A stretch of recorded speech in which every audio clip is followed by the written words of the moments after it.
Hello, and welcome to another episode of Perfect Pairings. My name is Gayanne. And I'm Leslie Keating. We are here today at Fibresmith over in Williamstown. How are you going? Yeah, good. Happy to be here. Thanks so much for inviting me on. Thank you for joining me. Yeah, it's good times. Before we get started, I just want to acknowledge the traditional owners of the land that we are recording this episode today, the Wurundjeri people of the Kulin Nation, and pay my respects to their elders past and present. Fibresmith, if you don't know it, is a preeminent local yarn, fabric, notions, patterns shop over here in Williamstown in the west of Melbourne. When I got here, I realized that Leslie and I have something in common.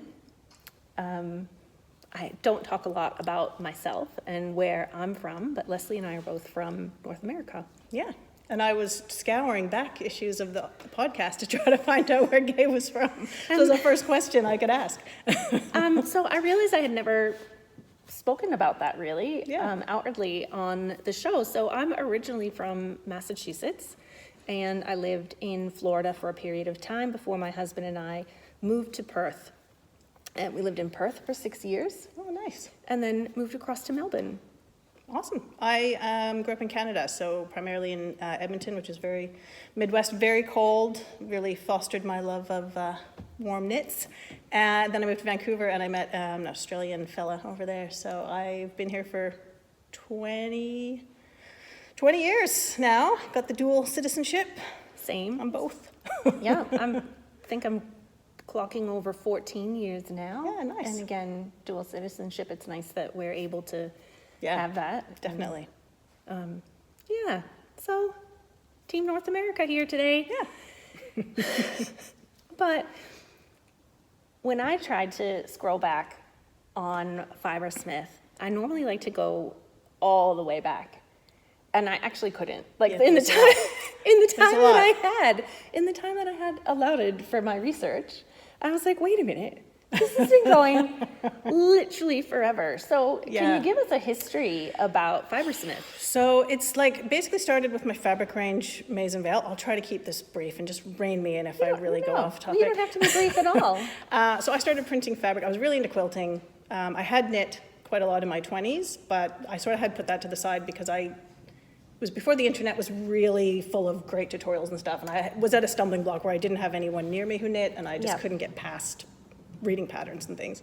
So I really focused on quilting, started hand printing fabric, loved printing, still love printing, and I started selling fabric. All right. That was Can super fun. Let me pause you there. Yep. How did you get into printing fabric? Because, like, I don't know. I suppose now, as Yeah. you're taking up hobbies, something like knitting or crochet is Yeah, like really there's resources. easy to kind of pick up. Yep. You just need a hook and some needles and yarn. But fabric printing, that feels like a whole new. Yeah, so I did study graphic design in Canada, and I had taken a screen printing workshop, but it was very, very technical. Like we were cutting this film with X-Acto knives, and it was ridiculous. So I never did any of it. Fast forward to 2010, I guess, 2008, 2010. I was doing a lot of quilting. I was using a lot of hand printed fabrics in my work, ink and spindle, Skinny Laminx, a few others that aren't around anymore, sadly, but Lotta Jan's daughter? Oh, yes, Yeah. yes. her And name, ink it and makes- spindle, I think, is They're still- northern suburbs. Yeah, mainly. they're at the Yep. comment. They're amazing.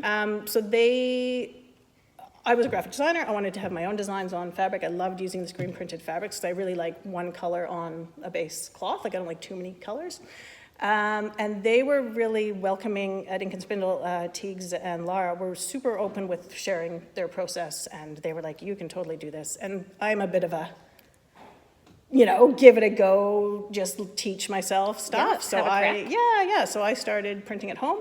I just had a little, 2-meter table, and I would expose screens in my backyard, and so it just sort of grew from there. And so I was doing lots of markets, selling lots of fabric, got very burnt out, got back into knitting as a side hobby mostly because of, I don't know if you're familiar with it, but do you know Craft Sessions? No. It was a retreat run by my amazing friend Felicia in the Valley for about 5 or 6 years, and it was just the most wonderful, amazing event. It was full of crafty, awesome people doing workshops. There was talks, food. It was lovely, delightful. I feel like that needs to come back. Can we she's talk really to her? busy at the moment. She's moved on to other projects, sadly, but I still hold it very dear in heart, and it was full of amazing knitters. So I taught there patchwork and screen printing, block printing, but I'd see all these beautiful jumpers, and I was like, oh, I can knit, but like, I'm not a knitter, I can't really knit. And everyone there was like, yeah, you totally can. You can make a jumper. If you can knit a beanie, you can make a jumper. And I was like, oh, I don't know. And I think just that positive reinforcement year after year and being exposed to all the beautiful yarn and all the beautiful knitters and the patterns, I just started dipping my toe back in. Yeah. And then 2017, I started dyeing yarn because I was like, I love color, and I have dyed fabric previously and printed fabric, and I just started playing with that and was totally like, love this. Super fun. Had the idea in my head for a shop. So this is 2017. Was going to open it 2018, and one of my friends said to me like, well, what are you going to do if somebody opens a fabric shop in the inner west? And I was like, oh, I'd be like devastated because that's my end goal, kind of. Yeah. So we just sort of jumped. My husband's very supportive, and the idea for the shop was to have the Maison Vale fabric. That's your range? Yeah, so that's my Maison Vale is my fabric range, and the Fibresmith yarn, which I think at that point I was calling Maison Vale hand dyed, but I changed it to Fibresmith hand dyed when we opened the shop. To have both of those plus all the goodies that we did end up having in the shop: Japanese fabric, notions, beautiful patterns, indie patterns, other beautiful yarns, which we did start off with. And it very quickly became very overwhelming, the shop. It was a beautiful space. I had an awesome team. It was in Yarraville? In Yarraville, yeah. Yeah. We were tucked away in a little corner. It was very popular. We did great during COVID, but it was just so overwhelming, and I was so burnt out that I had zero time and or interest in creating anything, and I really hated that feeling. Like I was like, this doesn't feel like me. I also had a few health things going on, so I think it's been 5 years of sort of resolving stress and health issues to get me back in the place I'm in today. Yeah. Because burnout can be tough. Yeah, really tough. And like COVID wasn't fun for anyone. No. I mean, even I'm a total homebody, but the fact of not being able to plan anything was not great for me. I really didn't like that. And not knowing when I'd see my family and stuff was hard. That was really difficult. Yeah. So we did really well during COVID, which was great. But we also found that it was really easy to run an online shop only. Ah. Like just so much easier. With much less overhead from the rent and that kind of thing? No, we pay more here, but that's another topic for another day. But to get a retail space this size, though, and we did need more space, would be ridiculous. Like, there's no way. Like, we would be paying the same amount for a smaller retail space than we had.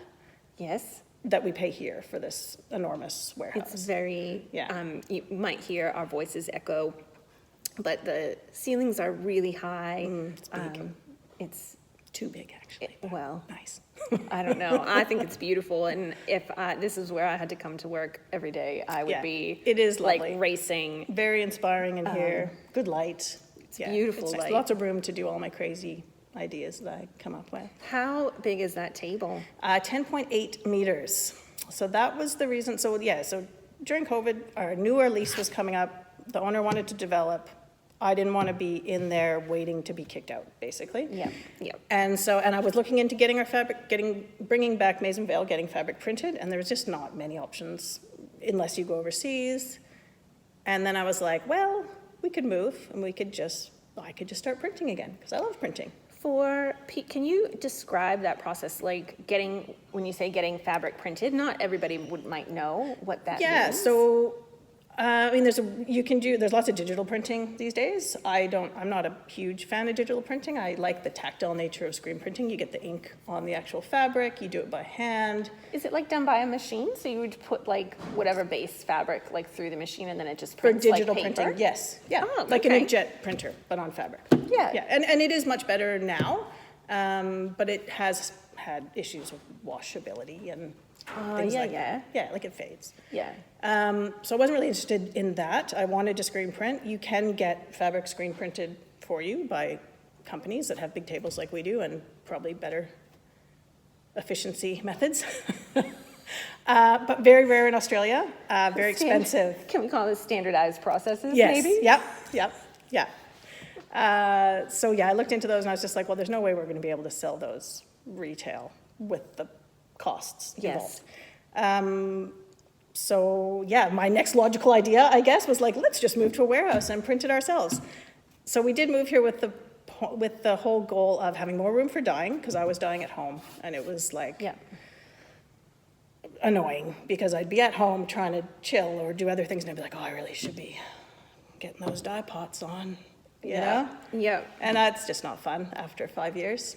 And it was getting busier and busier, and I just was like, I need more room, I need more burners, I need more standardized processes for this. So yeah, the impetus for the move, go online, start printing fabric, primarily yardage, and have more room to dye yarn. All of that has been great. The yardage has sort of stopped and started because our huge tunnel dryer, which you can't see, but it's beside us, it's massive. It was delayed by about 6 months. The manufacturer had some health issues, and that was totally understandable, but it really sort of, we lost the momentum when we moved to sort of jump straight into yardage. Yeah. So it wasn't until about a year after we moved that we launched our first yardage collection, and by then we'd already sort of started doing a lot of quilting stuff again, patchwork, which I like, and the yarn had been doing really well as well. So we have done a few yardage collections, and we will do a few more, but now and with the economy, we're sort of focusing on smaller things, you know, like kits and little quilting bits. The fabric's great because you can buy pieces from it at any stage, and they all kind of work together. Like, Yes. Yeah, so that's a Yes. nice. I know I've bought some of the fabric kits for my mother-in-law who sews. Oh, nice. Yeah. And she's been really enjoying them. Oh, good. Yeah, it's nice. It's good stuff. I was sewing last night. And knitting, actually.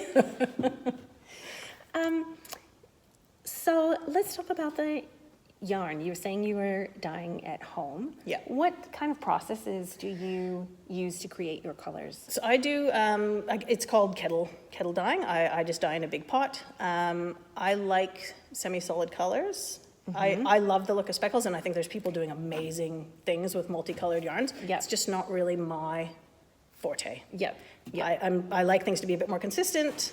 I like them to have a bit of character, so I like that semi-solid that we get out of the pot, because you do get a few darker bits and lighter bits, so you get that sort of watercolory effect, which I really like. And it's just easier for me. It's just the way I like to work. And to be fair, I feel like it kind of fills a bit of a gap. There's some hand dye. We've got some hand dyers who do some solids, but a lot really focus on that variegated. Yep. Those variegated colorways that don't. How do I want to say this? Sometimes you just want a solid. Yeah. Yeah. The speckles are beautiful. Like the jumper you're wearing has lots of lovely, beautiful colors, and that's Yeah. working super well. Yeah, no, it was, and I think it works well because it's so heavily variegated that It just all blends into one. Yeah, when I shape. knit this, I actually didn't do like helical knitting or like worry about variations from skein to skein. And in fact, I had different dye lots, I realized, as well. Can't even tell. And it's amazing. Yeah. Yeah. Yeah. That is amazing. That's true consistency there. Yeah, no, it was fantastic. So do you find that, so you've got more space, you've got Lots of more space. capacity, I suppose, for the fabric, but are there any challenges, I suppose, those are, I guess, the benefits, but are there any challenges of working out of the warehouse? I'd say the only challenge is the cost. Like, we're not using half the space in here. Yeah. Realistically, our lease is up next year. We've been here 3 years, which is amazing. I can't even believe it's gone so fast. And we might have to move, because I just hate looking at space that I'm paying for that we're not using, even though the space we do use is so nice. It is good. So it's tricky. I would also, like, because I'd like to hire somebody else. We are busy in here. Like, there's so many things to do all the time. And with the cost of the lease, I just can't. So if we moved, I could hire Yep. somebody else. Yep. And make more efficient use of a smaller space, I think. So we'll see. Yep. So these are the kind of real challenges that face. Yeah, it's taken me a Business while to come owners. around to it, man. It's been about a year of me going, oh, we might have to move, but oh God, no. But I think we probably do. Yeah, so it's not just like waking up Super and fun and like good times. crafting all day long. You've got to deal with these practical Yeah, realities. yeah. Money is cash flow. Small business, the economy is not great. Yeah, like I said, we were really busy during COVID. People have big stashes. They don't always need more bits, and that's totally fair. Yeah. So we're just trying to, survive. And have fun, and we are. And how did you talked about after going to those, sorry, maybe I didn't get this straight. No. After going to the kind of craft retreats, you picked up dyeing yarn? Knitting and dyeing yarn. So I just got really back into knitting slowly through craft sessions because I was so inspired by everybody there.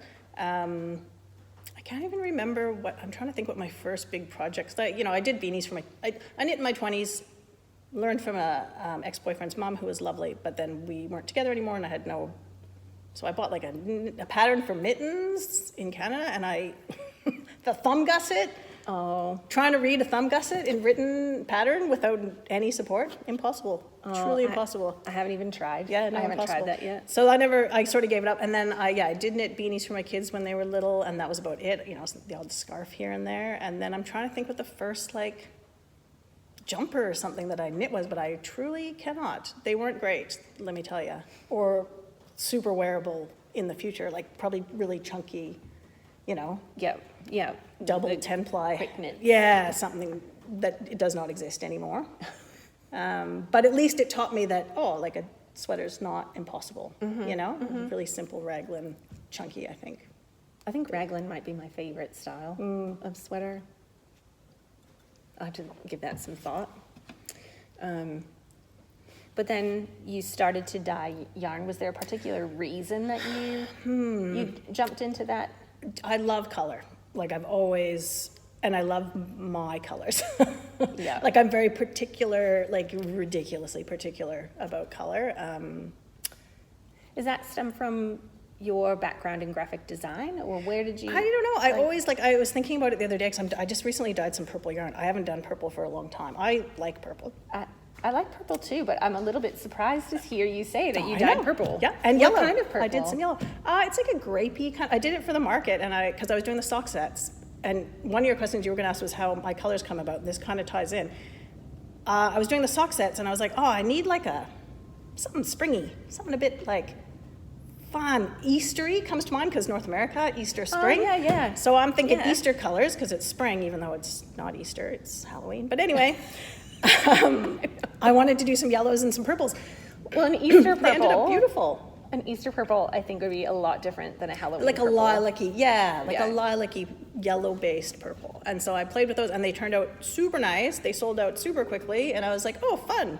Let's do some more purple. And then I was thinking, as I was dyeing it, I was like, my first apartment, I was 20. I was in design school, and I had olive green velvet curtains. This was 97, 98. I'm here for it. Yep. And I had these purple, sharp tongue silk cushions, deep, beautiful purple. And I was like, weird. I did used to love purple and I love that green idea. together. Purple And and I still olive. would like them now. Yeah. But for a very long time, I didn't do any purple or yellows even. And I feel like it's all the years are coming together now. I think Sari Nordland currently has a sweater in development that is in the most beautiful butter yellow.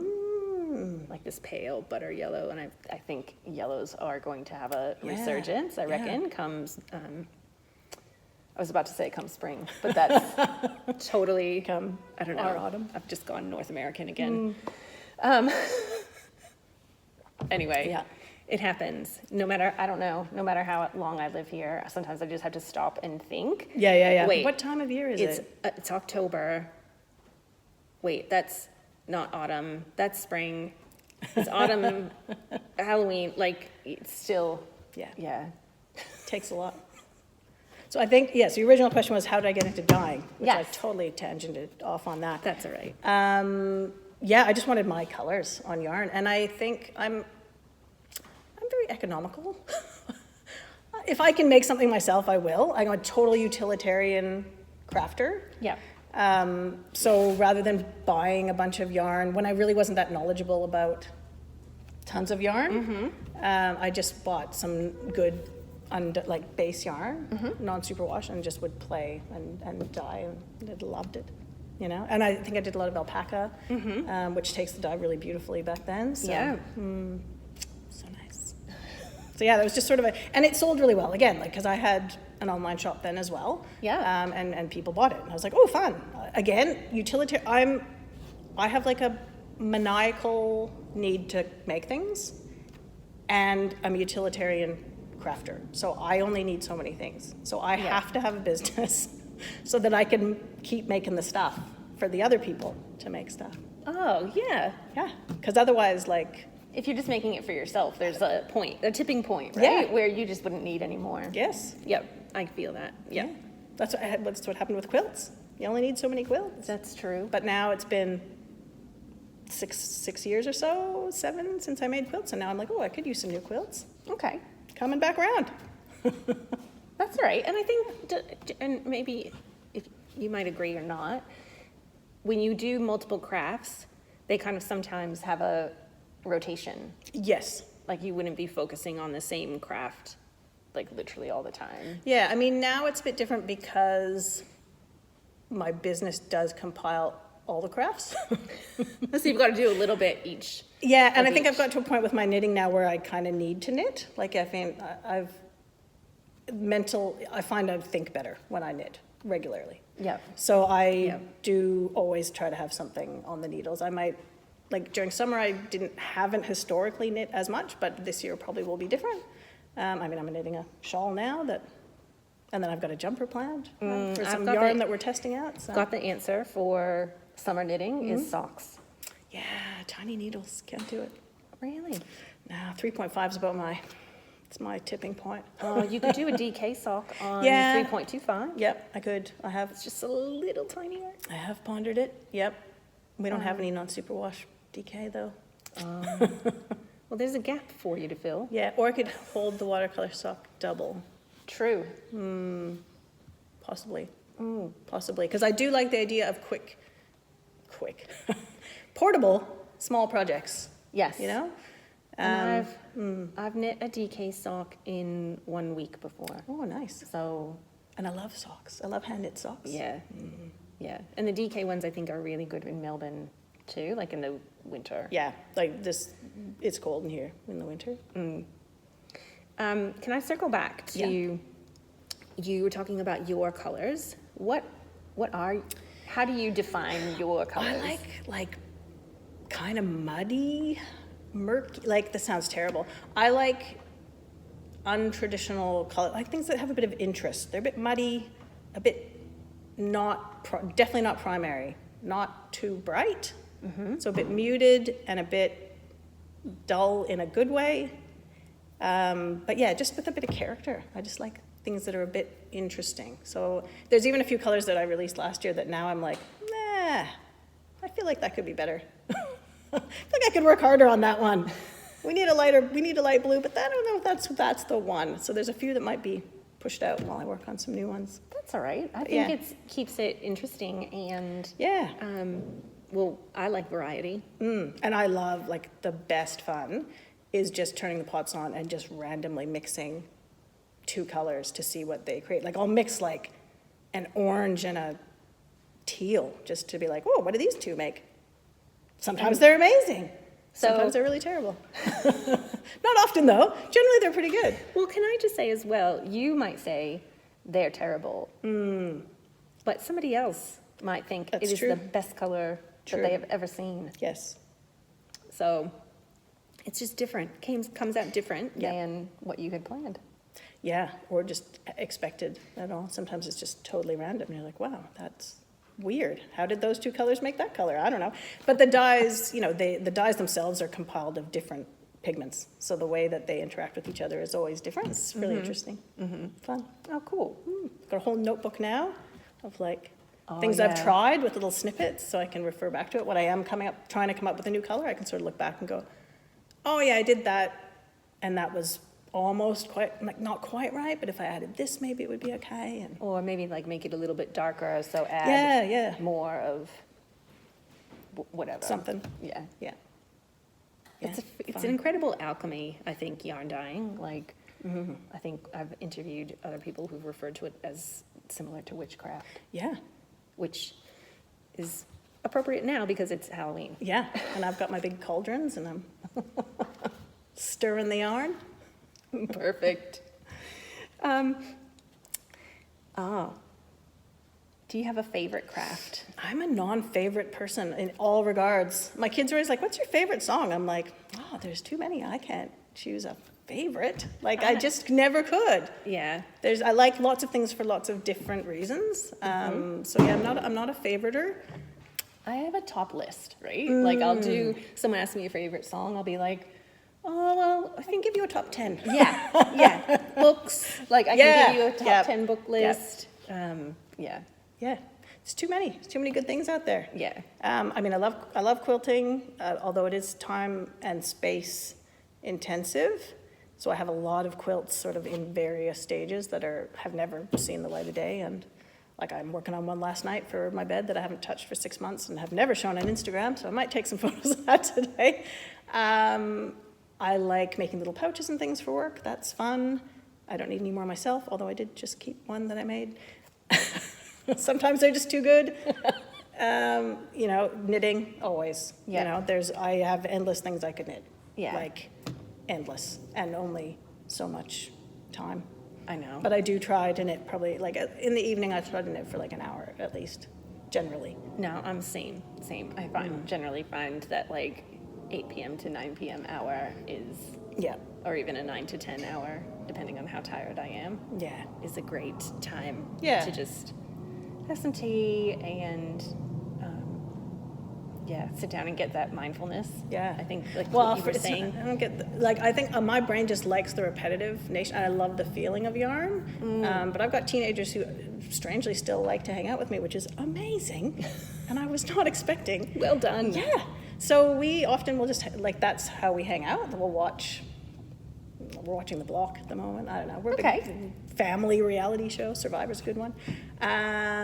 So yeah, that's when I'll knit, because I'll be like, well, I don't want to scroll on my phone while I'm watching something with these guys. I'll knit at least, and then, because I got to be doing multiple things. Yeah. So it's family time, trashy TV, knitting. I think that sounds like a perfect evening. Yeah, it's good. All right. Can we see some of the yarns? Do you want to showcase Yeah. some things? I did bring what I'm working on right now, and my little new project bag, which is the one I had to keep. So these are from our, when we screen print, this is tangent, but it ties in. That's okay. The yardage table is a sticky table, so we use that for big pieces of cloth that sticks to it. So, sorry, when you say sticky table. It's got an adhesive on it. It's got a cover on it right now, but it does have an adhesive, so you can lay out the yardage and it sticks to it.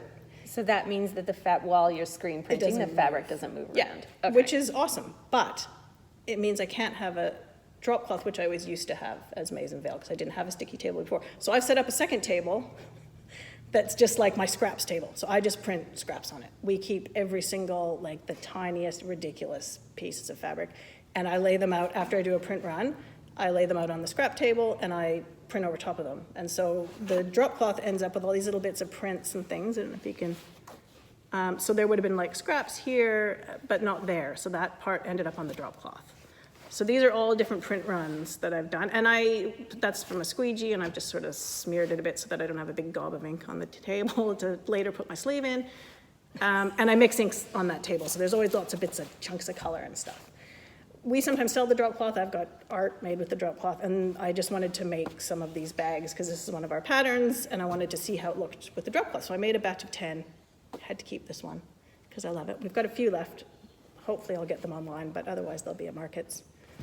Photographing stuff's tricky.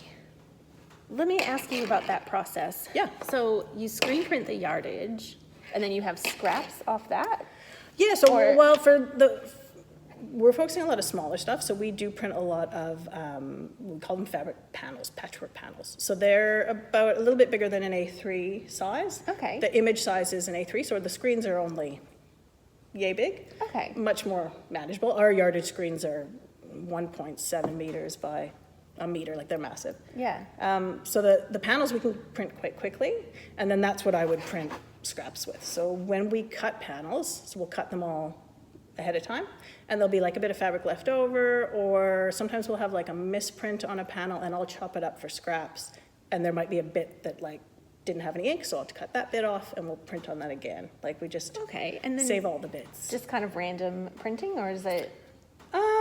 Just like all of our prints, so we'll put together quilt kits and like patchwork panel bundles and things. Yeah, so we have like, I don't know, I've got like a lot of 30 designs or so, and like tons of different ink colors that I mix, color, play.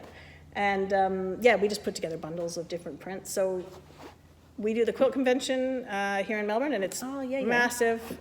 So we're always sort of working towards that. When we sell it online as well, and a little bit at the design markets as well. But the design markets have been primarily yarn, which has been surprising and cool. But yeah, we're always printing stuff. And we just did our advent calendar, so there was a lot of printing and dyeing happening. It's been nuts. I bet. Yeah. All right, sorry, that was a tangent. Yeah, Because all there's good. now beautiful Yeah. knitting right here. So I'm a little bit obsessed with our alpaca linen silk yarn. I saw that on Yeah. Instagram. So my It jumper looks is beautiful. it as well, held double. Can So- I Yeah, touch yeah. So it is a little bit drapey, which is nice. It's really soft. It does have, if But you've it's ever got like a bought little bit it, of texture to it. yeah, Sorry, it has actual pieces of linen in it, which I love to pull out. It's like a really fun tactile thing. As you knit, I just pull out all these bits of linen and I enjoy it. Anyway, it knits up beautifully. It's lovely to wear, and I'm just making we just launched some shawl kits. So I'm knitting up a little Stay Soft shawl. Really simple, just garter stitch. One color leads into another color, then I'm onto the second gray. And then this lovely dusky, kind of like a dusky taupey pink is going to go all the way. I'm assuming I'm going to pick up all these millions of stitches, and it's going to go across as a crescent on the end. So I'm enjoying that, and it's excellent market knitting because it's just super easy. garter. Super easy. I can just stand there, and these are good because I hold it off my wrist, and I can just knit, and the yarn just sits in the bag. It's good. That's fantastic, Yeah. actually, because it's a little bit bigger than like a sock bag. Yeah, so you can easily hold 3 skeins in here, and it's got a little zip pocket so you can keep your stitch markers and your crochet hook and notions, your whatever bits you in need. there. So yeah, it's been excellent, very fun. Sorry, is this one of your patterns? No, it's on Ravelry. I can't remember the designer. We did just, it's today Sunday? Yes, so there should be a post on our Instagram today, which is what day is it? October something? Today's gosh, hold on, I can tell you. 20th. The 20th. I was going to say the 20th, and then my brain was like, no. Yeah, if you go to our Instagram, October 20th, this pattern is on our Instagram. It's the Stay Soft shawl. It's really easy and just nice. We have a whole Ravelry bundle of shawls, so I love Ravelry. Yeah. And I've got bundles for all of our yarns on our Fibresmith profile. Oh, because you also do these really amazing posts where you match the yarn to the Polly does pattern. I those. love Yeah, those. Polly does those. She's excellent at it. They're so good. Yeah. Fun. Because So that's what's on sometimes today hard. with this and a few other shawls from the same designer. Yeah. So, but yeah, I like to give people. I love Ravelry, and I see heaps of things that I love, but I might not make at that time. Like there was tons of beautiful shawl patterns that had brioche, and I was like, I'm not doing brioche at a market. Like, No, there's no. no way. So I looked at lots of shawl patterns and created a big bundle of those to go with our shawl sets. I'll figure that out, and I'll put it in I'll link to it in the description box below. So you just click more, and you should see the links come up. I can send you a link to it too. Oh, amazing. Easy. Yeah. Well, this is beautiful. Yeah, thanks. And I think, a really good weight. Like, it's like a 3-season weight. Yeah, definitely. Especially, like, I've knitted on slightly bigger needles. I mean, I think the pattern did call for that size, either 3.5 or 3.75.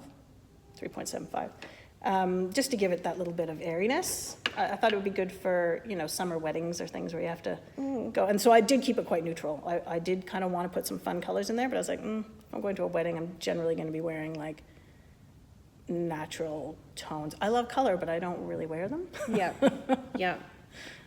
Yeah, I did make a nice olive jumper this year. That was good. Ooh. I did bring it, but it's way over there. It's on my Instagram. So project bags, yarn, fabrics. Yeah, all the things. Any other? We've got some stitch markers that are coming out. Oh, People might have seen that we had them in the shop. We have these beautiful little stone stitch markers. ooh. And we used to make them in the shop when it was quiet, and then it was busy and we didn't have any time to make stitch markers. Now I've got a 14-year-old who is excellent at many, many things, but really great at jewelry. So he's been making them. So That's amazing. Yeah, so he's like a gun, and I pay him quite well to make them. Because he needs, a bit of pocket money. Yeah. So I was hoping to have them for Finders Keepers, and it just didn't happen. We had so many other new things to launch. So I'm Yeah. hoping for maybe Makers and Shakers will have them. But Oh, if not, we'll get them online. It's like mid-November, hey? Yeah, the 9th and 10th, I think, of November. So just a few weeks away. Yeah, yeah. So you'd be ramping up production. Yeah, for I mean, that. we went hard for Finders Keepers so that we would have tons of stock. Yeah. So I've just had to dye a few, like, we have these stripy scarf kits that are, like, super popular endlessly, which is awesome. So I dyed up a few more of those last week that Polly's been twisting up, and not too much. Some sock sets will do, because they were also really popular. I got a sock set. at They're that. so fun. For people who don't know, Finders Keepers and Makers and Shakers are two pretty big craft markets in Melbourne. Finders Keepers is generally at the exhibition building in Carlton Gardens, but I think Makers and Shakers is actually... It's at Seaworks in Williamstown this time, which is super close for us, which is great. It's 5 minutes from here, which is awesome. And I'm hoping we will see a lot of people that used to come to the shop, because it is Inner West. So that should be fun. Yeah. Yeah. And Makers and Shakers is all handmade stuff, which is nice. So it is like a really high level of quality of handmade goodies, lots of little small businesses. Finders Keepers is more like small business design focused, so you'll have clothes and jewelry and... That's right. I mean, you will at Makers and Shakers as well. But Yeah. at Makers and Shakers, it's generally made by the people that are there. Yeah, versus small businesses that have some kind of production. Yeah. Finders Keepers has quite a bit of food as well, Yeah, like lots food of and good food. drinks, and the kind of small businesses. Yeah, and too. soaps and candles, and there were some plants there. I bought a plant. Oh, did you? Yeah. Nice. Nice. I was like, oh, I could sell plants. No, I've got too many things going on. Do have the room for it, though. And the light. The Yeah. light in here is just... Yeah, I don't have any brain space for any other ventures. So I'm really enjoying what's happening in here at the moment. Just gotta stick with that. I mean, we focus on non-superwash yarn primarily. We do have the sock yarn, and we have that, and we call it watercolor sock because I was asked so often for sock yarn that I was like, okay, we'll get this one. It's like really high twist, hard wearing, superwash merino, and 15% nylon, which was the lowest amount of nylon that I could find that was still like a good amount for socks. Yeah, yeah. So like that's generally we do non-superwash, but we do have the watercolor sock. I am actually looking at bringing in another sock yarn because I really like those sock sets. So I'm on the hunt for maybe another sock base. Well, how do you find your bases? Just online, basically. I'm a bit of I love a bit of research. Yeah. So I will hunt Yeah. for stuff. I've got like one supplier I've been working with since I started dyeing, 2017. They're awesome. So I get most of our yarn from them, like pretty much all the yarns, but there is another supplier both in the UK. It is Australian merino in all of our non-superwash merinos, but it is spun in Italy, and we get it from the UK. So it goes around, but it's beautiful quality, and the spinning in Italy is really good, and it's good. Yeah. It's the best we can do till potentially the Australian yarn market has a a bit more of a resurgence. Yeah.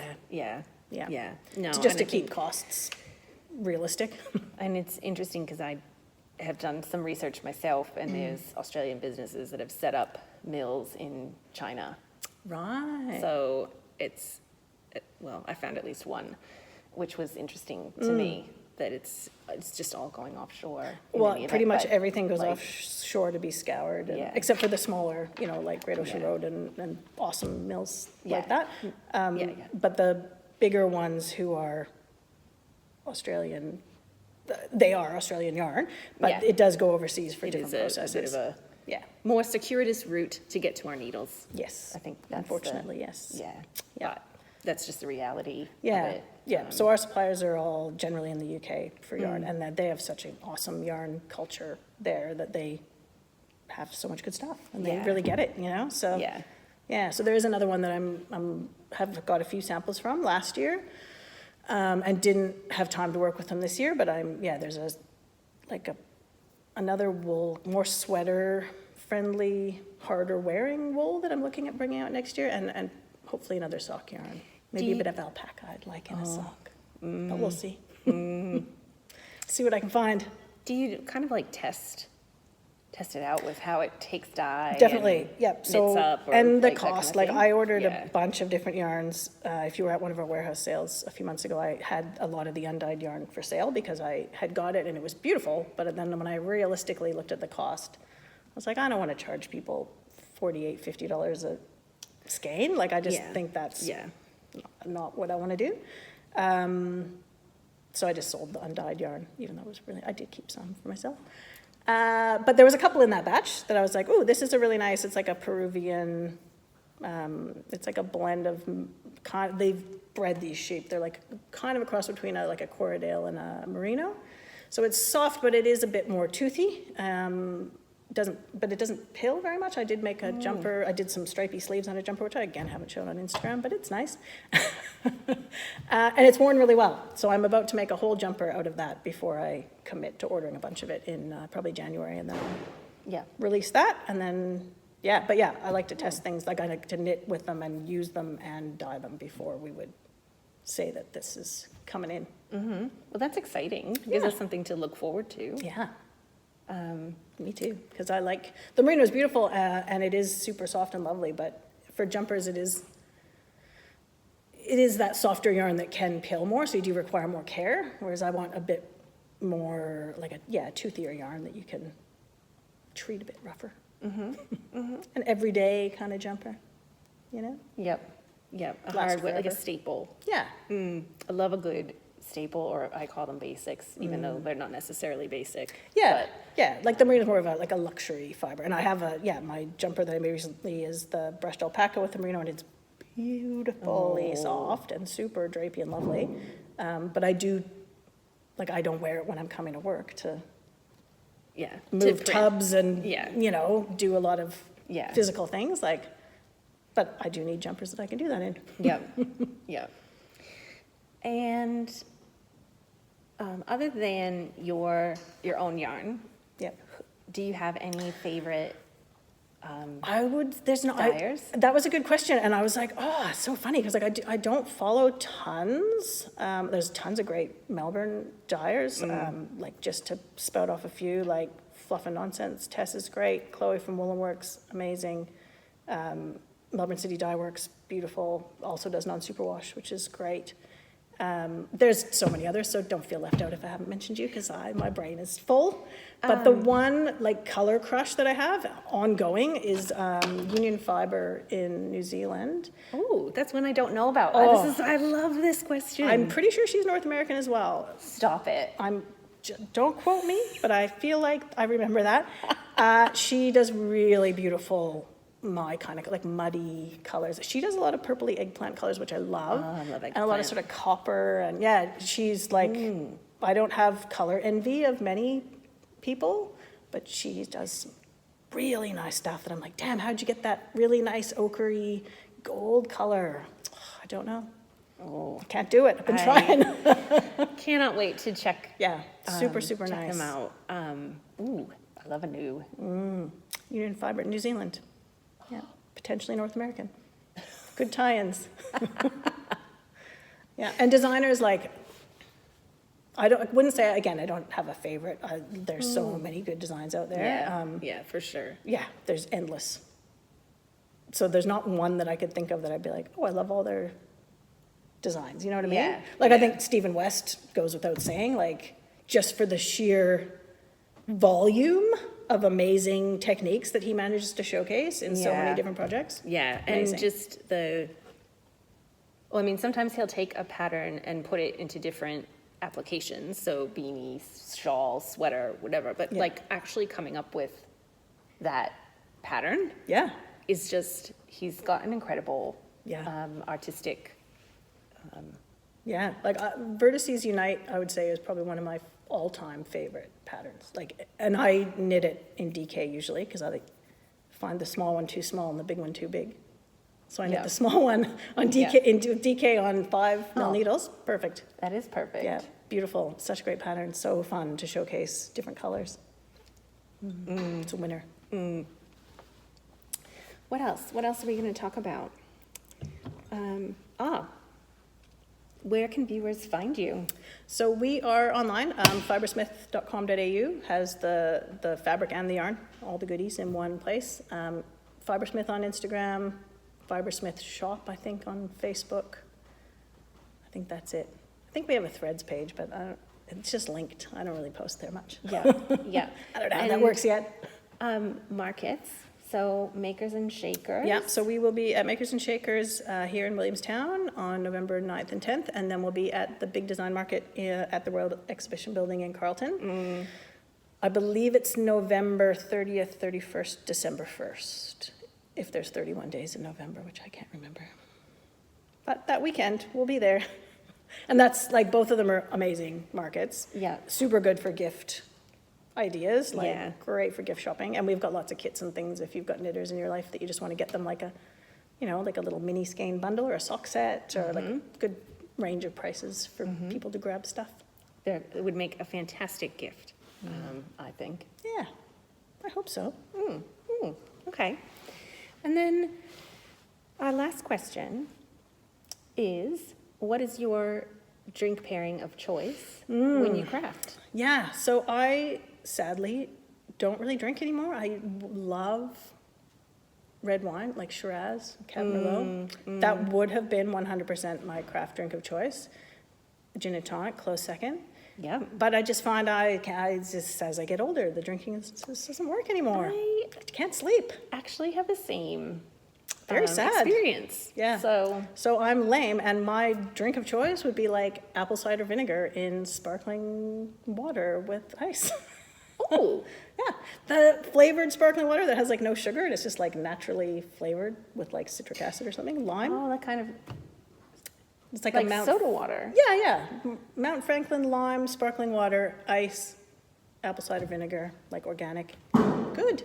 Oh, Because otherwise, apple cider vinegar, not great. I'm gonna give that a go. Sparkling water, delicious. I've got to go to the shops Or today. with Barocca, quite nice as well. It's got some more vitamins in it Yeah, as well. that's my, I do hit the Barocca every now and again with a bit of apple cider vinegar just to make it a bit more sour. I like Yeah. a little cut. For viewers who might be in North America and not know what Barocca is, are these tablets of It's like a vitamin B. kind of electrolytes, maybe? Or It's like a vitamin B, C I think hit. I think it's in North America as immunity. Oh, maybe. I don't know. I only discovered it here. It was heavily advertised when I first moved here. It sucked me in. Well, look, I don't think you can go wrong with extra B vitamins. No. Yeah. And it's tastes okay. Bit orangey. Little cider vinegar to make it a bit more sour. It's like lemonade. It's good. That's all right. Yeah. So yeah, and tea. I drink a bit of tea. I drink coffee in the morning. Yeah. Nothing that exciting, sadly. No, I think that's all right. Yeah. Well, thank you so much. Thank you. for- It's been a treat. Yeah, and if you've liked this episode, please give it a thumbs up and consider subscribing. It really helps the channel get more exposure. And I just want to thank you for tuning in, and whether you're a longtime podcast viewer or somebody who might just be discovering the podcast for the first time, welcome. And I probably should have welcomed at the beginning, but, you know. Glad you stuck around. Yeah. We are. Well, thanks so much, everybody. And until next time, happy knitting.